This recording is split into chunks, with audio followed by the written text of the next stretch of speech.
Masayang binati ni na Monami at Nobu si Capeta pero hindi ito makapaniwala na siya pala ang nauna. Sinabi ni Kamada sa bata na natalo nito ang record na nagawa ni Naomi sa kursong iyon ng isang taon. Tumayo si Capeta sa kanyang go-kart at naupo sa isang tabi habang iniisip ang pagmamaneho niya kanina. Nakita siya ni Adachi pero nang lalapitan na siya nito ay hinila iyon ng alalay ni Momotaro at sinabing handa na sila para sa interview, at hinila papunta sa upuan ng batang mataba. Maya-maya pa ay nilapitan ni Takeshi at Isamo si Naomi at tinanong kung anong meron sa kart na may numerong 14 dahil iyon ang nakapanood ng kanilang karera. Hindi sila pinansin ni Naomi at sinabing wala itong pakialam sa ibang tao pati na rin sa record niya noon na natalo ni Capeta dahil sarili niya lang ang dapat niyang isipin. Umalis si Naomi at inisip ng dalawa na nagkakaganon iyon dahil ang ina nito ang head coach at isa pa ay sikat na rin kaya hindi umano nito naiintindihan ang tulad nilang pangkaraniwang tao lang. Narinig ng isa sa kanilang team ang usapan nila at tinanong kung nakita na ba nila si Naomi na naging masaya sa circuit, at kung iniisip ba nilang dalawa kung sino ang sa tingin nila na mananalo sa East Japan Junior Finals.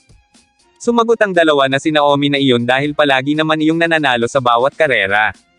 Doon tinanong ng lalaki kung iniisip ba nilang ganoon din ang pakiramdam ni Naomi, bagay na ipinagtaka ng dalawa.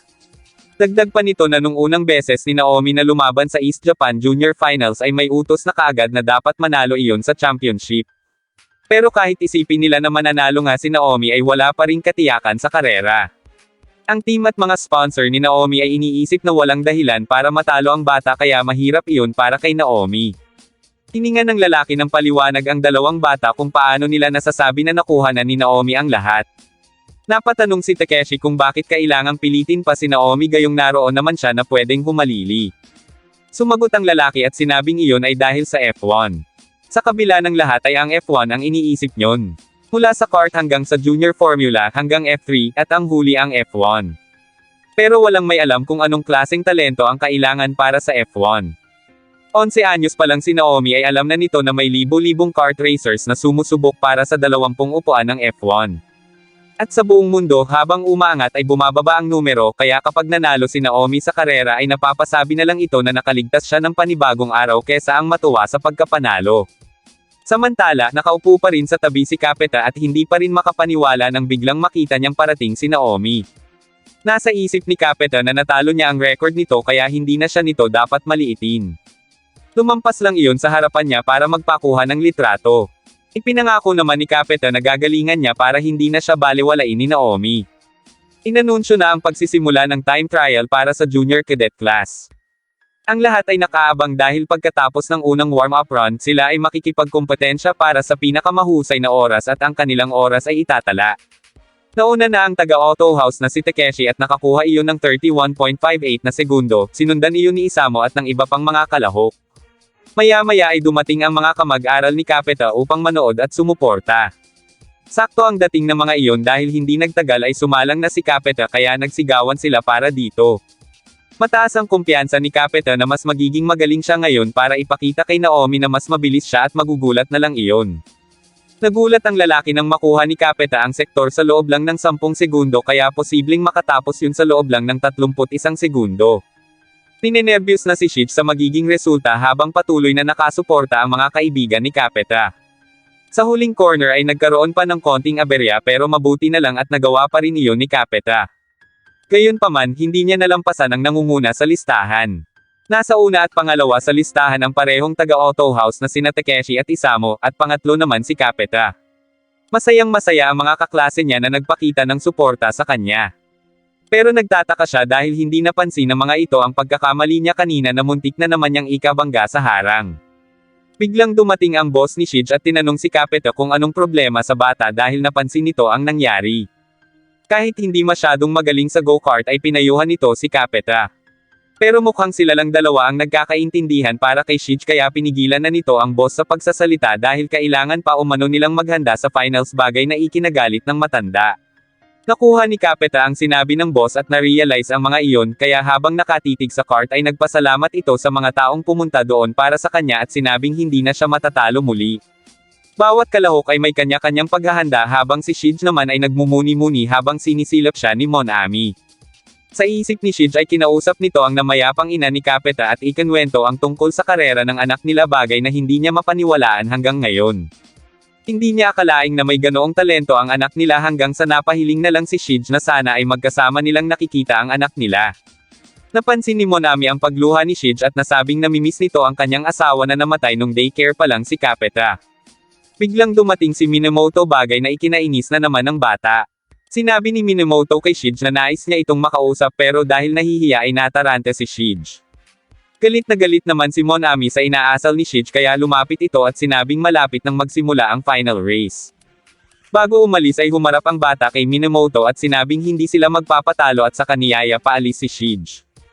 Samantala, abala naman si Adachi sa paghahanap sa Team Capeta nang bigla na naman siyang harangin ng matanda at sinabing hindi pa sila tapos sa interview ng Team Momotaro. Itinanggi ni Adachi na hinihingan niya ng interview ang team na iyon pero patuloy pa rin siyang kinukulit ng mga yun hanggang sa hawakan na ng matanda ang braso niya para lang sumama. Maya-maya pa ay nag-anunsyo na ng pagsisimula ng finals para sa junior cadet class. Naghanda na si Capeta at ang ibang mga kalahok. Sinabi ni Shige na magiging masaya siya kung ibibigay ng kanyang anak ang lahat ng hindi nasasaktan. Nang makasakay ang mga kalahok sa kani-kanilang kart ay pinaandar na ang bawat makina. Ibinigay na ang hudyat sa pagsisimula ng karera. Mapapansing nangunguna ang dalawang taga-auto house kesa kay Capeta kaya isinigaw ni Monami na bakit hindi pa niya unahan ang mga iyon. Ipinaliwanag ni Kamada sa mga bata na hindi iyon pwedeng gawin ni Capeta dahil madi-disqualified iyon. Rolling start pa lang naman at hindi pa iyon ang tunay na simula ng karera. Kasama iyon sa mga tuntunin sa karera ng go-kart at magsisimula lang ang tunay na karera kapag iwinagayway na ang pambansang watawat. Nagtaka naman si Monami kung alam ni Capeta ang tungkol doon. Maya-maya pa ay gumiwang ang takbo ng mga taga-auto house at saka nagpatakbo ng mabilis. Pinilisan din ni Capeta pero muntik na siyang bumangga sa number 2 dahil bigla iyong pamreno. Sinabihan naman si Capeta na magkaka-penalty siya kapag nalampasan niya ang sasakyan bago ang start line. Nainis naman si Monami at sinabing kasalanan naman iyon ng sasakyang nasa unahan ni Capeta na biglang pamreno. Sinabi ni Kamada na ayos lang iyon dahil iyon ang pribilehiyo ng mga nakakuha ng pinakamababang oras sa time trial kaya maituturing iyong stratehiya sa karera. Muling gumiwang ng takbo sina Takeshi, bagay na ikinainis ni Monami pero sinabi ni Kamada na nag-warm up lang ng gulong ang mga iyon para madagdagan ang grip. Naalala ni Takeshi ang sinabi sa kanila ng head coach na huwag hahayaang makalampas sa kanila si Capeta at kung mahaharangan na nila iyon sa una pa lang ay magiging kalamangan nila iyon. Huling corner na ang tinatakbo ng mga kalahok at malapit na nilang marating ang dulo. Sa susunod na diretsong takbo ay dapat nilang abangan kung iwawagayway na ang watawat. Napansin ni Kay na ninenervyos si Shige kaya tinapik niya ito at sinabing huwag mag-alala. Maya-maya pa ay iwinagayway na ang watawat at nagsimula ng bumilis ang takbo ng mga kalahok, bagay na ikinagulat ni Capeta. Sa pag-uunahan ay halos magdikit na ang mga kart hanggang sa mapahuli na si Capeta dahil wala siyang choice kundi bumagal sa dami ng nasa unahan niya. Doon pumasok sa isip ni Capeta ang magagandang bagay na sinasabi sa kanya ng ama at ng ibang tao. Patuloy na nangunguna ang Team Auto House at napansin ni Minamoto na nabigla si Capeta pero talagang hindi ganon kasimple ang karera. Iyon sana ang nais niyang sabihin kanina kay Shige pero sa tingin niya ay mas mabuting malaman nila iyon base sa karanasan. Naging panglima sa huli si Capeta, bagay na ikinalungkot ni Nobu at Monami. Sinabi ni Kamada na nahirapan si Capeta sa pag-uumpisa ng karera pero para kay Shige ay humahanga ito sa anak. Ang unang corner bago magsimula ay parang isang larangan ng digmaan pero hindi dahilan na unang pagkakataon pa lang iyon ni Capeta kaya ito naunahan ng iba. Naniniwala si Shige na laging pinipigilan ni Capeta ang sarili para sa kapakanan niya. Laging sinasabi ng bata na ayos lang siya kaya iniisip ni Shige na kasalanan niya kung bakit ganun si Capeta. Nang biglang maalala ni Shige ang laruang kart na gustong-gusto noon ng anak niya. Ang unang beses na inamin ng bata na gusto niya iyon kaya sinabi niya sa isip niyang huwag magpahuli si Capeta at pagtiyagaan ang kanyang sarili ng higit pa. Ang isang karera ay tulad ng pag-agaw sa pwesto. Ang pag-agaw sa lugar na iyon na sa kanya mismo kaya kailangan niyang patuloy na sumigaw ng paulit-ulit na sa kanya ang pwestong iyon. Sa dami ng pagsubok na pinagdaanan ni Capeta noon hanggang sa kasalukuyan ay pilit pa rin siyang lumalaban. Kahit pa sinusubukan siya ng iba na abalahin sa kanyang focus sa pagmamaneho ay hindi siya nagpadala, bagkus pinakalma ang sarili hanggang sa maalala niya ang practice run kaninang umaga. Lakas loob niya yung ginawa dahil hindi niya dapat isuko ang lugar kung saan gusto niyang tumakbo sa iba. Natuwa ang mga nakasuporta sa kanya nang magawa niyang lampasan ang gumagambala sa kanya. Patuloy na pinaglinaw ni Capeta ang kanyang isipan at inalala kung paano siya nakipagkarera kaninang umaga at hindi niya kailangang alalahanin ang mga taong nakapaligid sa kanya. Kailangan niyang magpanggap na parang nakikipagkarera siya mag-isa. Pero biglang umikli ang pagitan ng mga kart kaya hindi makakapagmaneho si Capeta tulad ng gusto niya. Maya-maya pa ay dumating si Naomi kaya napatanong si Minamoto kung anong nag-udyok doon para manood ng karera ng iba. Nang makita naman sila ni Nobo ay sinabi ng mga iyon na manood sila hanggang huli para matigil ang pangmamaliit nila kay Capeta. Habang napapanood ang laban ay sinabi ni Naomi sa sarili na kung magmamaneho ng maayos si Capeta ay maaari nitong kunin ang whole shot mula sa pole position at sa kasong iyon ay siya ang nangunguna. Lumapit sa kanya ang kanyang ina at napansin ang galit sa kanyang mukha kaya sinabi niyang wala iyon. Sa pag-abot ng mga racer sa ikatlong lap ay nangunguna pa rin si Takeshi ng Auto House Racing at sinusundan naman iyon ni Isamo. Kaya para sa mga tao ay hindi malabo na ang Auto House ang manalo sa karerang iyon. Pero dahil natabunan na si Capeta ng ibang kalahok ay umaasa na lang si Adachi na magiging interesado ang karera kung maaabutan ni Capeta ang Auto House tulad ng ginawa nito nang naiset ang course record. Maya-maya pa ay isa-isang pinilit ni Capeta na maunahan ang ibang mga kalahok bagay na ikinatuwa ng kanyang mga taga-suporta, at humanga si Adachi sa ginawa ng bata. Sunod-sunod pa niyang nalampasan ang tatlong nasa unahan niya kaya naging usapan siya ng mga manunood. Nauuna nga ang Team Auto House pero kay Capeta nakabaling ang atensyon ni Minamoto. Masaya ang team ni Capeta dahil unti-unti na itong umaabante sa karera. Hindi man madali para sa bata ay pilit niyang ibinibigay ang lahat ng kanyang makakaya kaya tuwang-tuwa ang mga kaibigan niya. Sinabi ni kay Shige na mukhang ibang-iba ang mga nangyayari kesa sa inaasahan niya dahil marunong lumaban ang anak niya. Napahagulhol na lang sa saya si Shige para kay Capeta. Maya-maya pa ay nasa ika-4 na pwesto na si Capeta at sinabi ni Minamoto na 10 segundo na lang ang layo ni Capeta sa nangunguna. Napaisip tuloy siya kung magagawa ba nitong maabutan sina Takeshi kaya napansin ni Naomi na mas abang na abang siya kay Capeta kesa sa panlaban niya. Sinabi niya na natutuwa lang siyang panoodin ang batang iyon dahil nakikita niya kung gaano nito kagusto na manguna. Gayunpaman hindi pa rin palido ang pagmamaneho ni Capeta pero kung sasanayin ay maaari nga iyong maging isang dalubhasang driver. Hindi tulad ni Naomi na ayaw makipaglaban kaya salungat sila ni Capeta. Pero sinabi ni Naomi na hindi naman siya naiintindihan ng kanyang ina dahil sarili lang nito ang iniisip at ang lahat ay tungkol sa karera. Halos hindi na matingnan ni Shige ang anak dahil sa nervyos. 10 laps na lang at sa tingin ni Kamada ay magagawa naman iyon ni Capeta sa 3rd place sa podium ng winner sa kanyang unang karera. Nagtaka at nagalit ang dalawang bata sa sinabi ni Kamada dahil ayon sa dalawa ay magiging 1st place si Capeta at hindi 3rd place lang. Pero sinabi naman ni Kamada na nagkakamali ang mga ito ng intindi kaya ipinaliwanag niya na dahil iyon ay isang karera, halatang iisipin nilang lahat ay ang kagustuhang maging 1st place. Hindi naman sa iniisip ni Kamada na matatalo si Capeta sa ganong klase ng driver pero paano kung may driver na hindi naglalayong maging 1st place. Para kay Nobo at Monami ay imposibleng may ganong driver pero sa kasong iyon, inihalin tulad yun ni Kamada sa larong soccer na may forwards at keepers at hindi lahat ay naglalaro para maka-score ng puntos. Pero giit ng bata na magkaiba naman ang karera at soccer. Ngunit kung iisipin nila na kung ang layunin ng forward ay maging 1st place, trabaho na ng keeper na siguraduhin hindi makakapuntos ang kalaban sa pamamagitan ng paglampas sa kanila. Ang tanging pagkakaiba lang ay kung susubukan nilang manalo mag-isa o manalo bilang team ng 11 katao.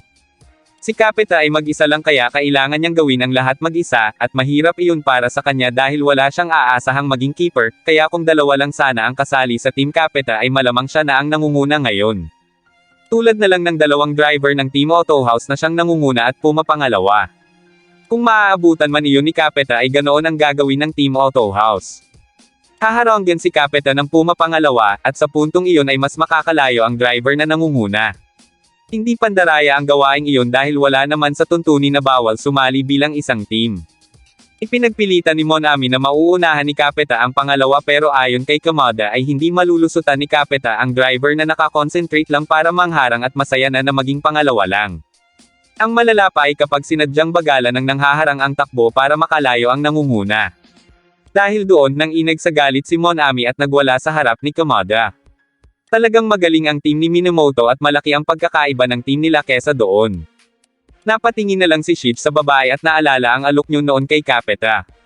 Galit na galit si Monami kay Minamoto at nais pa iyong sagutin hanggang sa narinig nila ang sigawan ng mga sumusuporta kay Capeta dahil naging pangatlo na ito sa mga nangunguna. Dalawa na lang ang kailangang lampasan ni Capeta at makakapagmaneho na siya ng malaya sa estilong nais niya.